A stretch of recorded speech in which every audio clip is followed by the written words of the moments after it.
भरपूर साऱ्या लाभार्थ्यांना आता असा प्रश्न पडला आहे की आम्हाला जर आता 2500 रुपये इतकं अनुदान आम्हाला मिळवायचं असेल तर त्यासाठी आम्हाला कोणता फॉर्म भरावा लागणार आहे का, त्यासाठी कोणते डॉक्युमेंट द्यावा लागतील का, किंवा त्यासाठी कोणती ऑनलाईन प्रोसेस आम्हाला करावी लागणार आहे का, अशा प्रकारचे भरपूर सारे प्रश्न दिव्यांग लाभार्थ्यांना पडले आहेत. तर त्या सर्व प्रश्नांची उत्तरे आज आपण या व्हिडिओच्या माध्यमातून घेणार आहोत.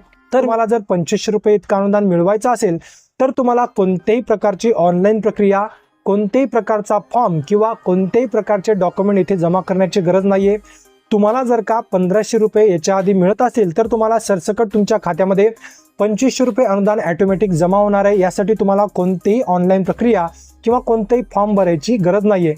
तर ज्या लोकांना हा प्रश्न पडला होता, ज्या लाभार्थ्यांना अशा प्रकारचे प्रश्न पडले होते, त्यांना आता या प्रश्नाचं उत्तर मिळालं असेल असं मला वाटतं. मित्रांनो, काळजी करण्याचं कोणतेही कारण नाही आहे. जेव्हा याविषयीची सविस्तर माहिती येईल, जेव्हा याविषयीचा सविस्तर शासन निर्णय येईल किंवा